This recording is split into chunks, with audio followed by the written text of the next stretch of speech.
Um, Thanks everyone for coming. As Jason said, Jason, right? Sorry. Yeah.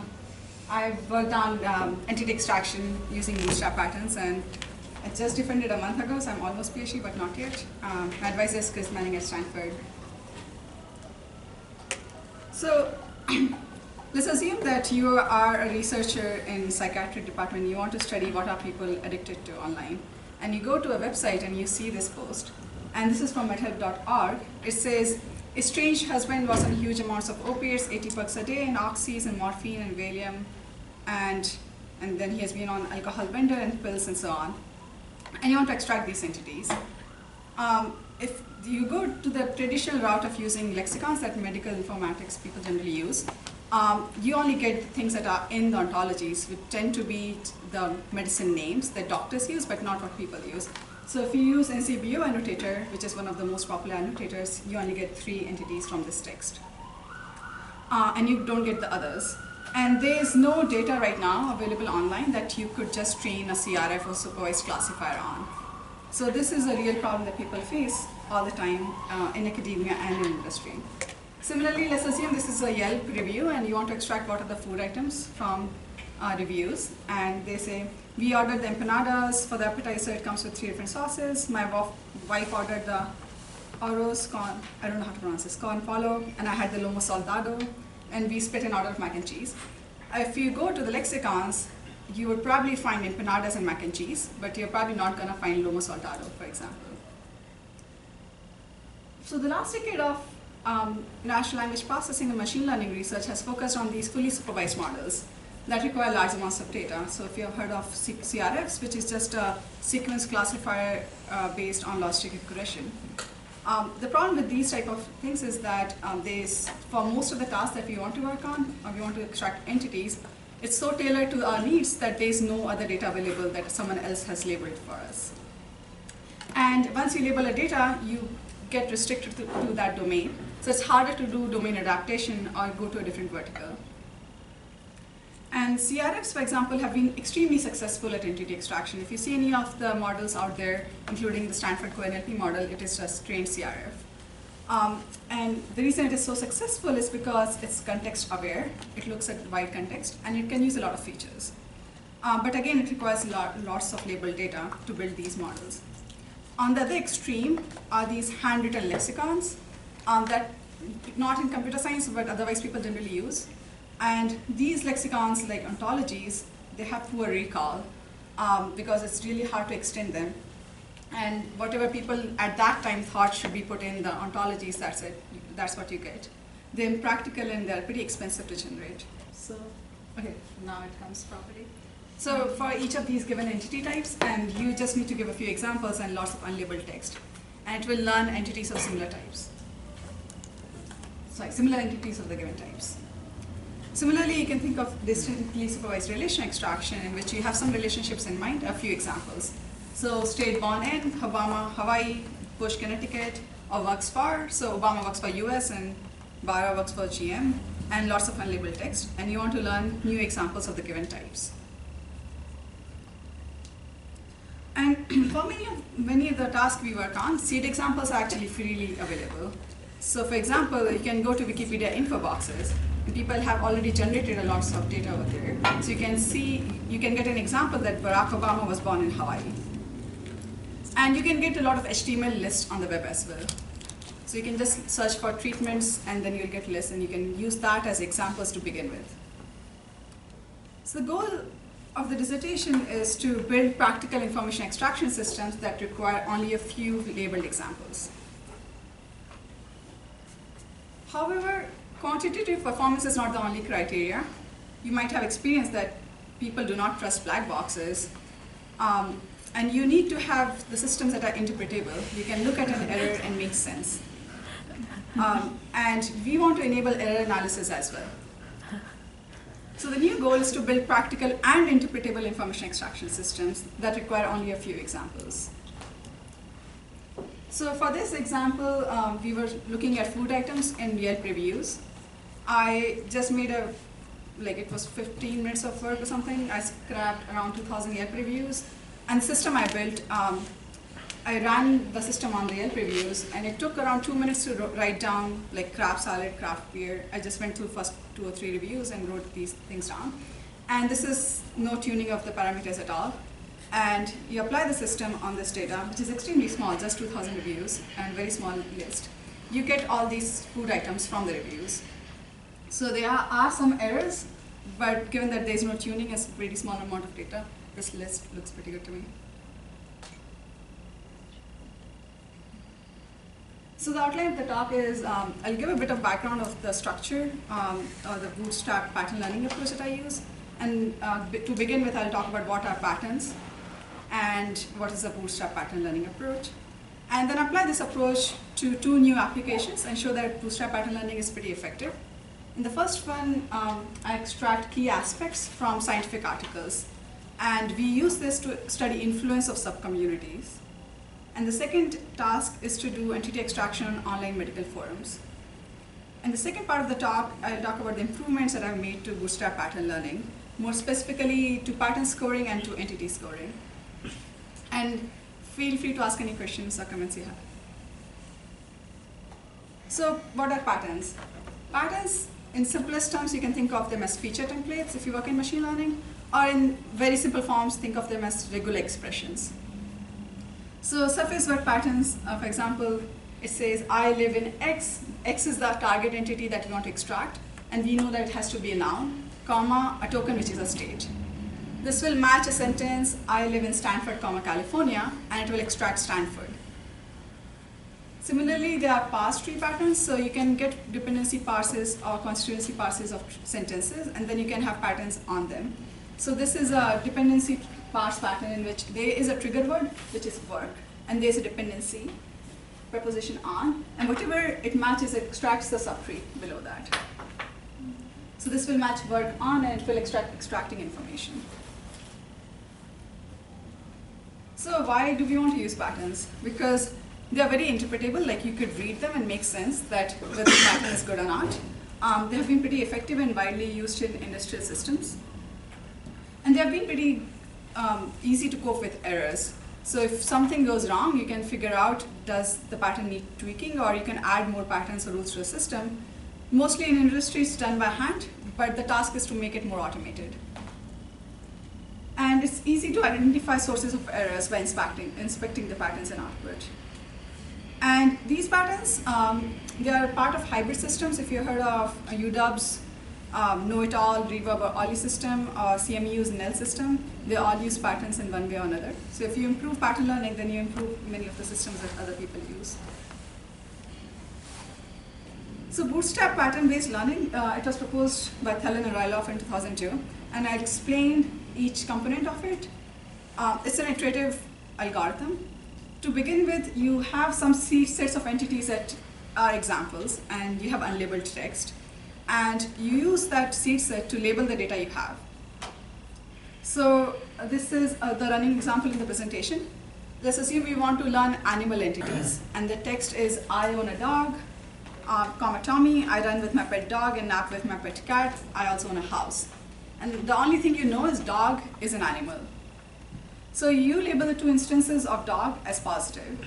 And I will explain the algorithm using only one label, but this you can extend it to multi-labels as well. So once you label, you create candidate patterns around the labeled entities. So over here, we had 2 instances of dog. We will look at everything that's around the dog entity. And there are many, many patterns around dog. I will just right now consider 2 of them. Let's assume there are 2 candidate patterns. Owner X, X is the target entity we want to extract, and my pet X.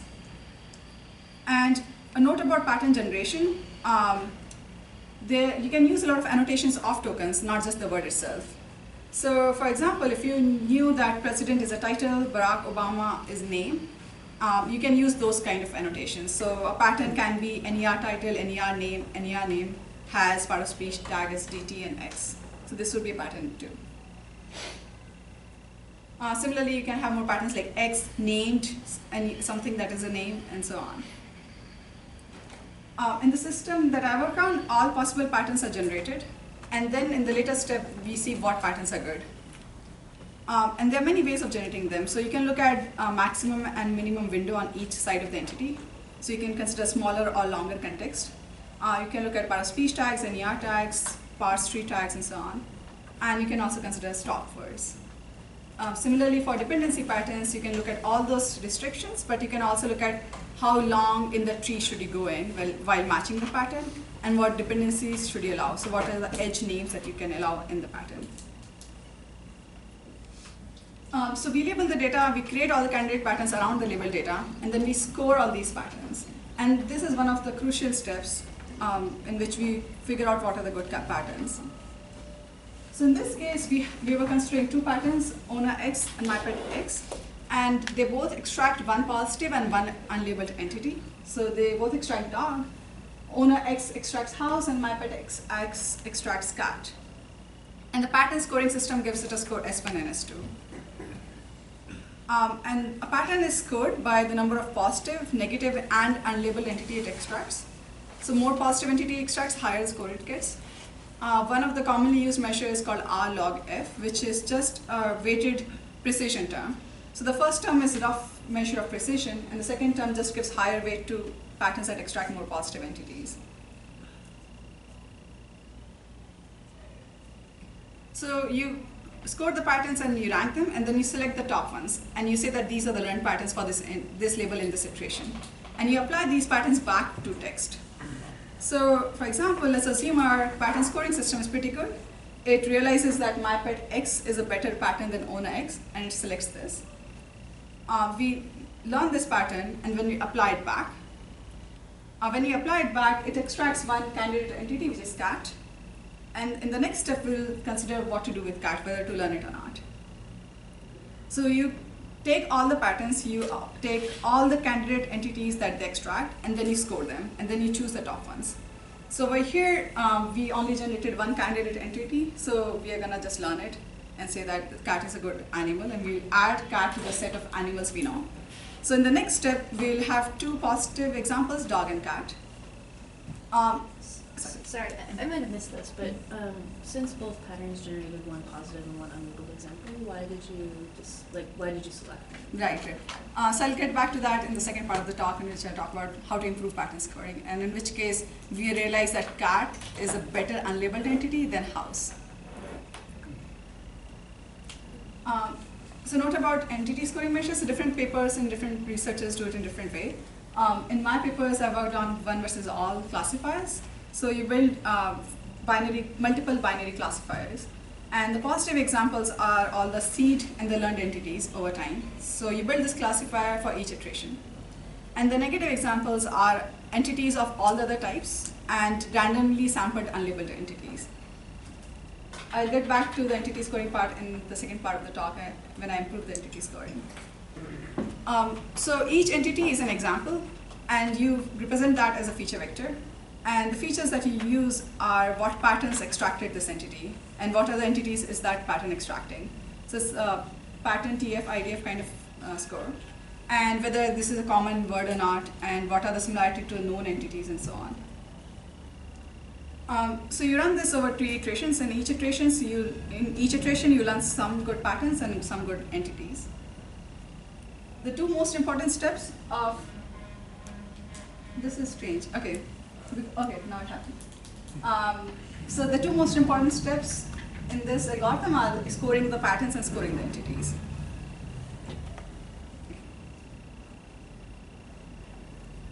So I'll talk about 2 new applications and show that Bootstrap pattern learning is pretty effective.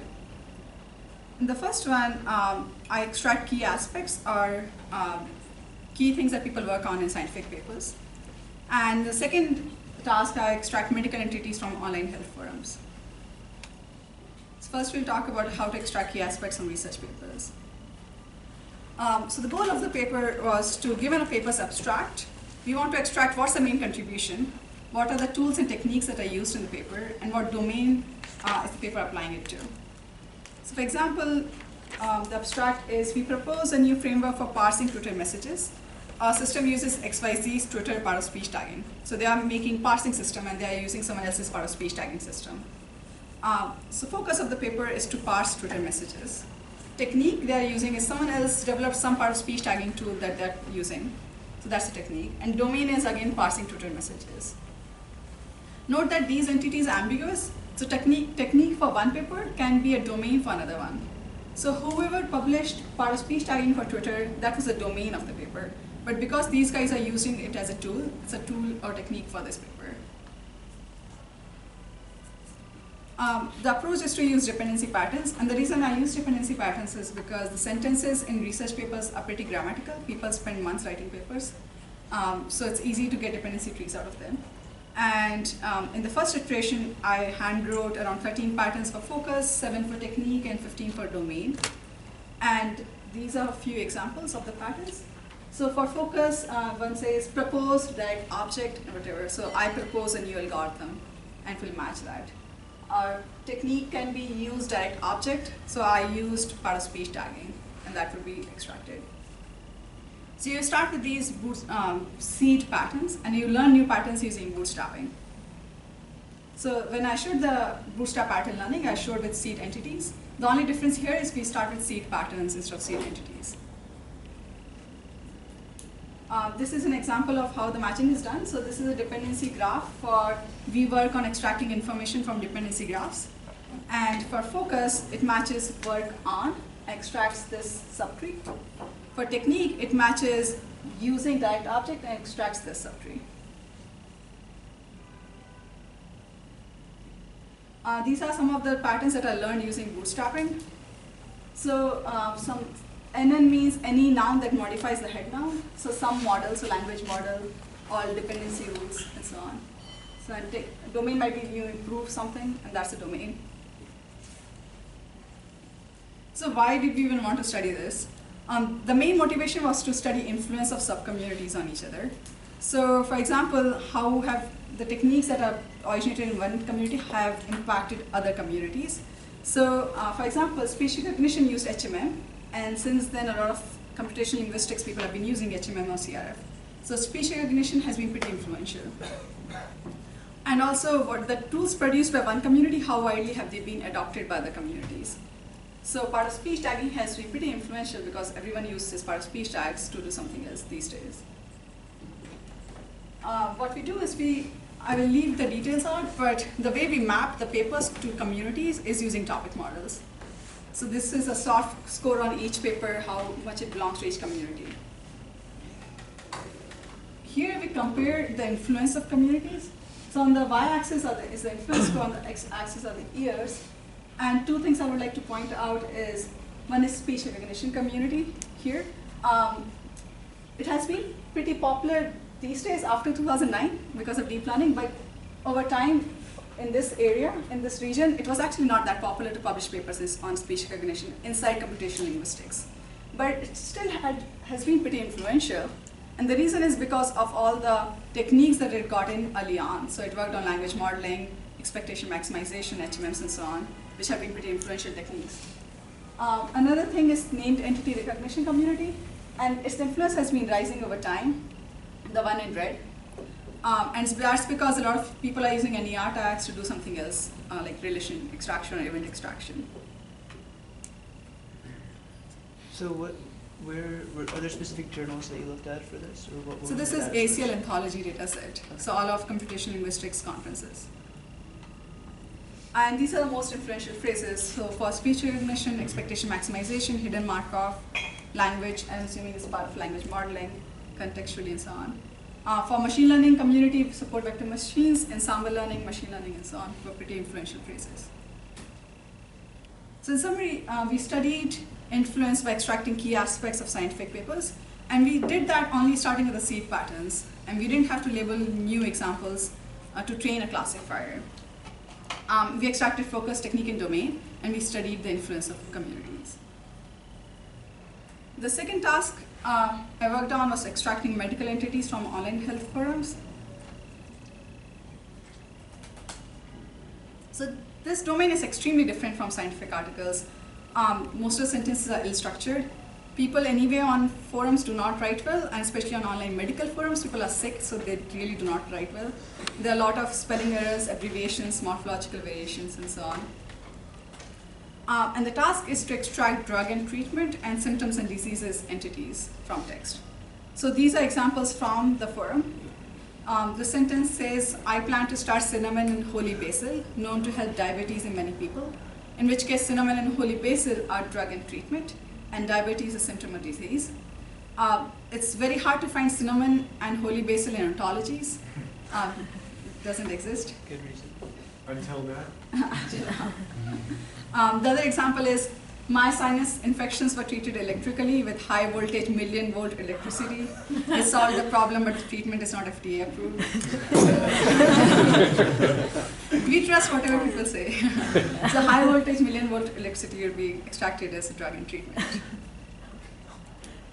And the setup is that we automatically generated the seed set. So we actually, everything was from starting to end was automatic.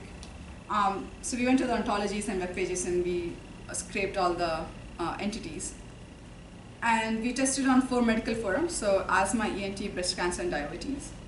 And we compared to many medical entity extractors, self-trained CRFs, some dictionary-based approaches, previous pattern learning approaches, and so on.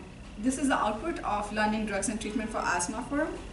And on the top are the patterns learned, on the bottom are the entities that I learned. So, and these are lemmas of words. So, I be put on X and has to be a noun matches a sentence like I am on ibuprofen. And on the bottom, the entities, you can see there are there's some spelling mistakes, but there are different kinds of inhalers that get extracted. These are the learned patterns and entities for symptoms and conditions from the same forum. So, over here, it can be something like X followed by something that is already symptom, etc. So someone can say headache, pain, etc. And these are the entities that got extracted. This is just a comparison with MetaMap, another very common medical entity extractor. These are most frequent symptoms and conditions from diabetes forum. The entities, so the first column is our system, the second column is MetaMap. Entities that are in red are what we think are false. And you can see we have much less red than MetaMap. There are some numbers, so the 3 systems that I would like to point out is this, we compare using F1 precision and recall. The top one is for drugs and treatment, bottom for symptoms and conditions. So we do have less precision as compared to dictionary-based approach because in general, if you want to learn more, you have to sacrifice precision a bit, but your recall increases. So recall increased a fair bit, and overall the F1 increased a lot. So in summary, widely used medical entity extractors, they do not learn new entities, so ontologies are not the way to go. And Bootstrap pattern learning is pretty effective for learning new types of entities and morphological variations, and the whole system was automated. Please ask me questions if you have any. Okay, so the second part of the talk, I'll talk about the improvements that I've made to the algorithm. So first is pattern scoring. So if you remember this diagram, I would be making improvements with this component. So if we take a step back and think about what happens in any kind of semi-supervised learning, is we have a few positive examples, a few negative examples, and lots of unlabeled examples. And typically what people have done is they do not really do much with unlabeled examples. So they assume that whatever is unlabeled is either negative, or they just totally ignore it, or do a combination of both. But the problem comes when the unlabeled, they have lots of unlabeled examples, and then your scores, they're not truly valid because you're not even evaluating the unlabeled examples. So in this example we were looking at, we had 2 patterns, owner X, mypet X. They both extracted one positive and one unlabeled entity. So in the past work, if you assume that the 2 unlabeled entities, cat and house, are negative, then it's a pretty conservative assumption. You rank both the patterns the same way, because they both extract one positive and one negative entity. But if you ignore the unlabeled entities, they again rank the patterns the same way, and doesn't really differentiate between good and bad unlabeled entities either. Or they do a combination of both. The contribution is to actually evaluate the unlabeled entity. So you predict the labels of the unlabeled entity, but in an unsupervised way. So you do not want to have more supervision than required. So in this example, if we had fully labeled data, which we don't, house would be negative and cat would be positive, and we would have labeled my pet X better than owner X, but we do not have that labeled data. But what we do have is similarity scores that cat and dog are closer than house and dog. And we can use that similarity measure to predict the labels of the unlabeled entities. Why are they more similar? So if you take a large amount of data, they appear in the same context. So in Wikipedia, for example, or news articles, generally cat and dog would appear in similar context. They both have 3 characters. Yeah, that seemed like the specious answer to me. So you can predict the scores of these. So you can say the house is 0.8 negative and cat is 0.1 negative, and use that to score my pet X better than owner X. So you exploit these unsupervised scoring measures to evaluate the unlabeled entities. And the new scoring function now becomes, the contribution is the word expected here, and this, you take a ratio of the number of positive versus expected number of negative entities. So it's number of negative that you already know, plus for each unlabeled entity, you compute a score of it to be a negative score. Question. So does the number of patterns that unlabeled entity is discovered by factor into the scoring at all? So if both of those patterns identify, cat, then you probably want to weight that higher than if only one of those patterns, cat. Right. So in getting the score of the entities, we do not have that, but that's a good point. I have to think more. Why didn't I have that? Okay. So the patterns are scored independent of each other. That's one of the reasons. You assume independence between patterns. Yeah, but that's a good point. And to get the scores of entities, in this paper we worked on specialized domains. So, for example, biology, medicine, law. These domains have little coverage in Wikipedia, WordNet, or Freebase. And they are not web scale, so you cannot really learn list wrappers on web pages. And to get the score, which has 2 between 0 and 1, we use 5 unsupervised weak predictors, and we just average their scores. So each of the predictors says between 0 and 1, how likely is this entity to be negative. And we do the simplest thing possible is averaging their scores. So the 5 predictors are, the first one is whether the entity is a misspelling of known entities. So this is very useful in online forums. So edit distance from positive entities. So penicillin and penicillin are pretty close. Second is similar edit distance from the negative entities. The third one is, an entity is more likely to be negative if it occurs in generic text. So if it occurs on the web, then it's less likely to be a specialized domain entity. So for example, YouTube is less likely to be a treatment, maybe for some people, but not for most of us. So we use Google Ngram TF-IDF score. So it just takes into account how often is the entity occurring on the web.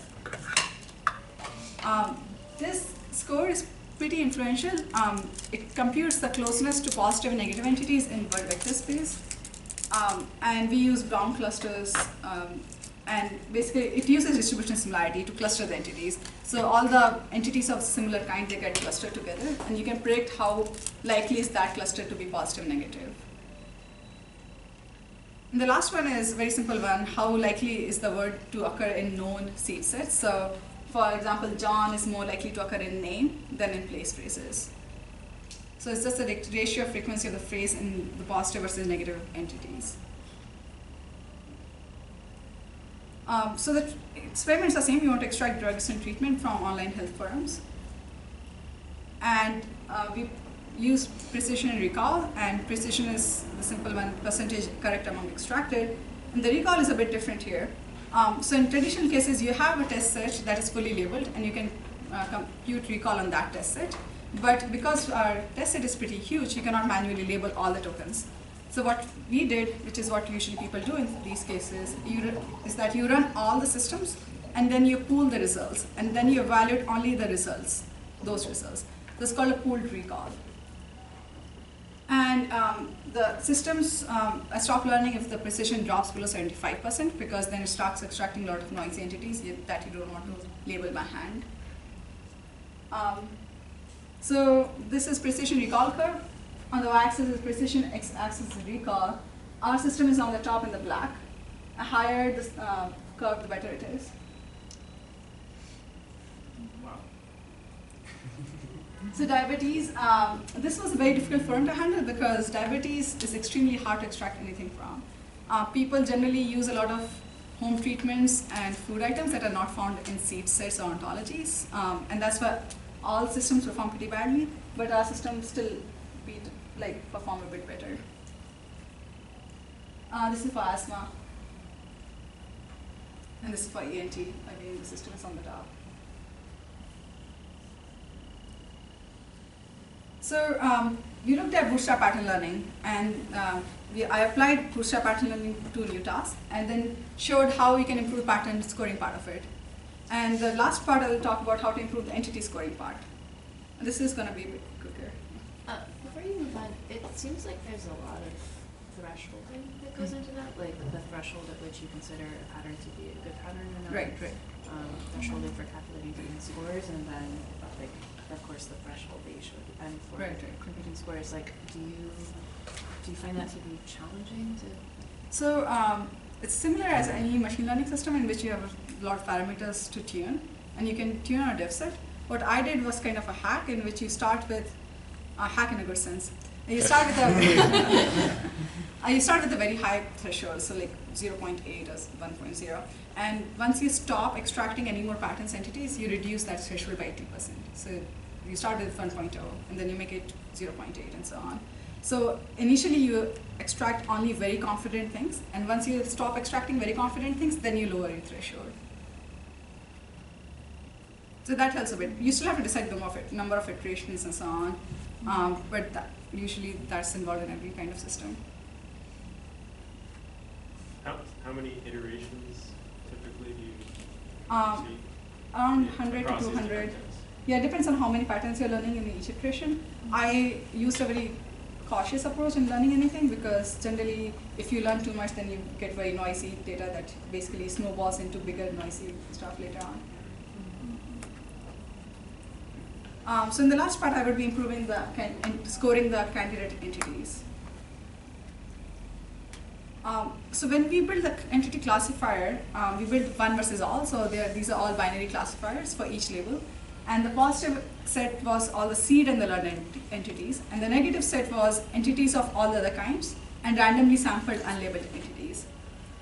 Note that this is a very limited and noisy training data. It is limited because number of known entities is pretty small. So you will have pretty small number of positive examples and small number of negative. And it is noisy because when you randomly sample unlabeled entities, you just assume that whatever is sampling is negative, but they actually can be positive. So your training sets become pretty noisy. And the question is, how can you improve building this training set? And more specifically, can we expand the known positive and negative examples and make it a bigger set, but in an intelligent way? What we did was find entities that are similar to positive and negative and add them to a training set. This is an extremely simple thing to do. And you do that in an unsupervised way. And we used all the deep learning based, neural network based approaches have these word vectors that are extremely good to calculate similarity between entities and words.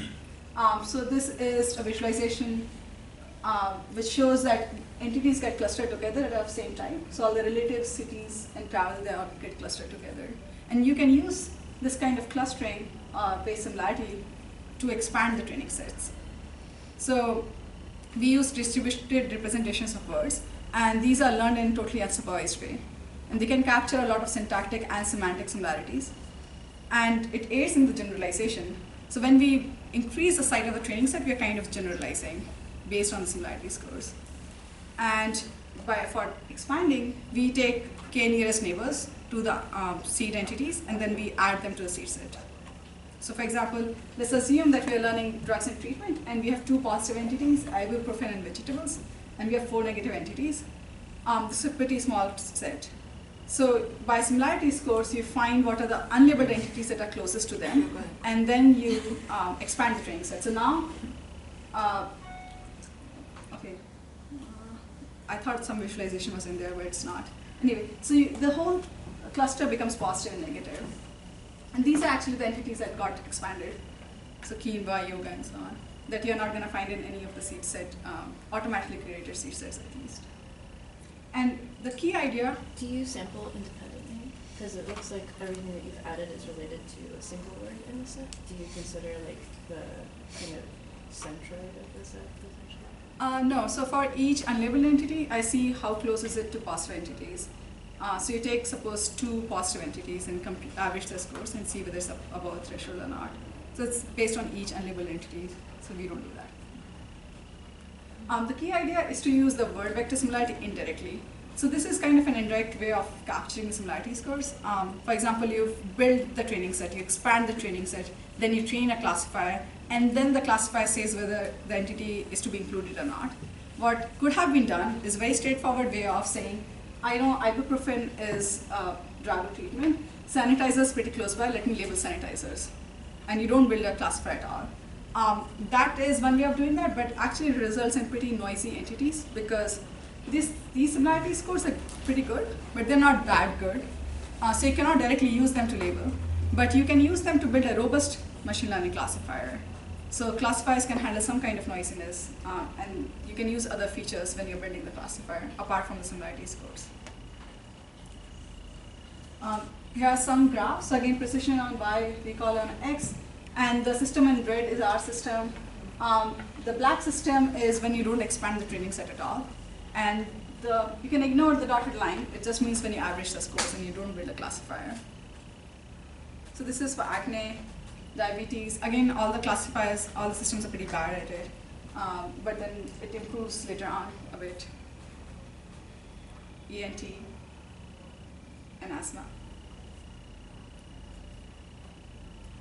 So in summary, Bootstrap systems have pretty limited noisy training sets, but you can use unsupervised ways to actually exploit the unlabeled data we have.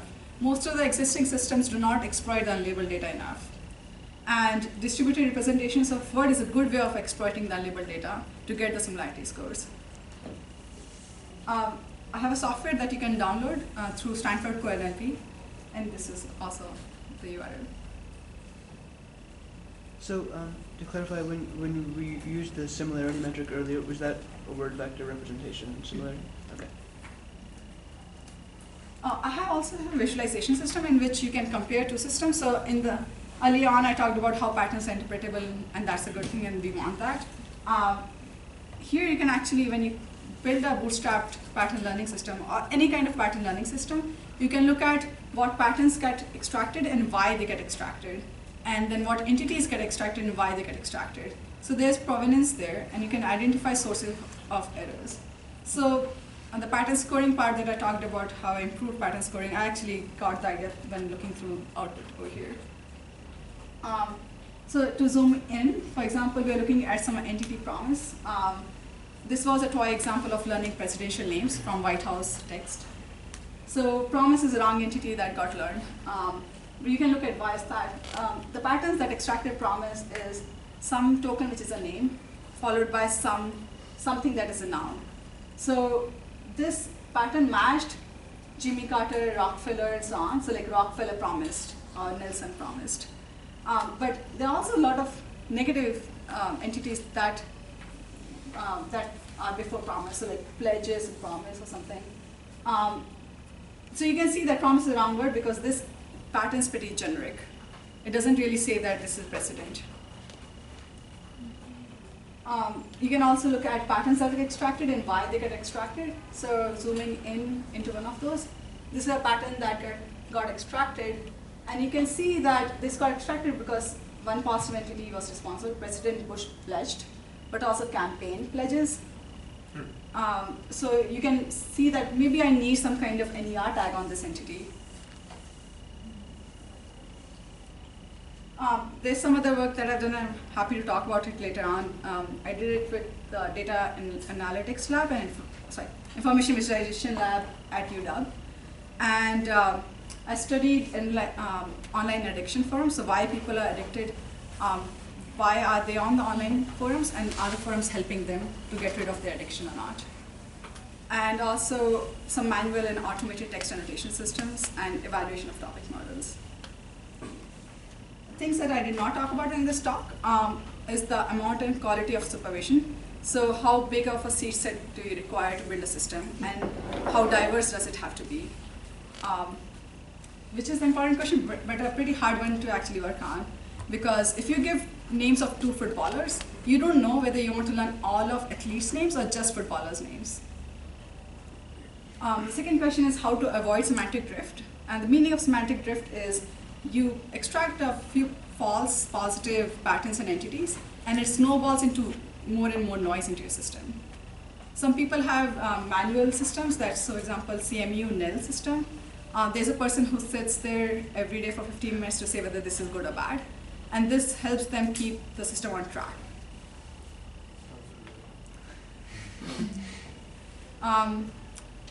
Another question is, can you use these patterns as features in sequence models? And what benefit does it provide? And some better ways to conceptualize and generate these patterns. So right now we have one weight for the whole pattern, but you can imagine weights for parts of patterns. That will make a very generic pattern, but then how do you combine the weights and how do you learn the weights for parts of patterns? And once you have these complicated patterns, then you have to trade off between interpretability and complexity of patterns, and how much can humans understand. And some other applications of the patterns like knowledge graphs, sequence-based models, and so on. Okay, so in conclusion, many of the real-world tasks, they don't have any labeled data. And Bootstrap pattern learning is pretty effective for it because all you need is a few examples to start with. And it learns these good feature templates using pretty little supervision. And patterns are good because they're interpretable to humans and they're easy to cope up with errors. And we should exploit unlabeled data as much as possible, and we can improve pattern and entity scoring by exploiting the unlabeled data. Thank you.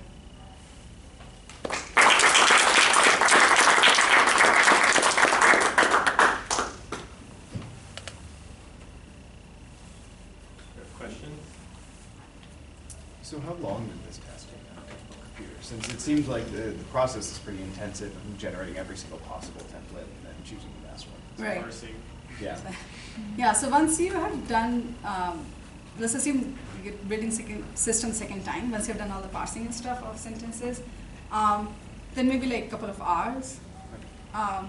This assumes that you have already computed the patterns and stored them somewhere. Like if you use my system, there's a way of generating them only once. And then you can build your system on top of it, which takes pretty less time each time you develop. Also, like this is research code, so it's pretty slow. Can you jump back to the URL that you showed earlier? I think. Oh, I just missed it. Yeah. Okay. If you search for Stanford code, and NLP, I have to be a part of it. What were some of the biggest challenges you had going from one genre to another? Yeah, I was initially trying to use like dependency trees and stuff, which I realized that's not gonna really work on online forums. It was a bit hard to figure out what can be learned from the data. So we got the data, we had data contract with Mattel. It was extremely interesting data set. And they have like millions and millions of posts and forums and so on. But what really is learnable, and also I talked to doctors and I'm like, their question was, what is a treatment? Is wheelchair a treatment or not? And what is this a treatment or not, whatever. And then it's hard to figure out what is the meaning of a label. So if I have drugs and treatments, what's the restriction of that and stuff. Given that I don't work in medical domain as such, it was a bit harder. Also, I think the morphological variations are pretty hard. Like, if you use Twitter, which I used to figure out what are the common abbreviations people use and stuff, it can get you some accuracy, but then still there's a lot of words that you really don't learn whether they are abbreviations or they're actually entities, because you have very little supervision to begin with. You do not have that kind of supervision to learn. So how do you think this would expand to, I mean, you brought up Twitter just now. In the documents that you're working with, there tends to be a very similar format. How do you think this would expand to places where there's probably formatting differences among documents within the corpus? So till they're writing in similar kinds, they should be okay. I mean, you might have to learn for all of them together. So it might learn patterns, some patterns for that one kind of domain, some patterns for other kind of domain. It depends on you whether you want to build them as independent systems or together. But more data, the better it is generally.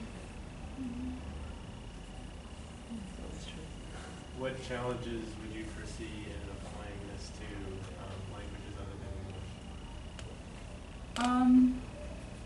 Nothing, I mean, I haven't really worked on many other languages, so I don't know, but it seems like these are pretty generic things to work on, like till they have context in terms of windows and stuff.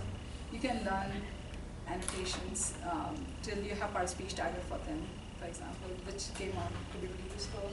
Or not really parser, but at least part of speech tagger. I think they should be okay.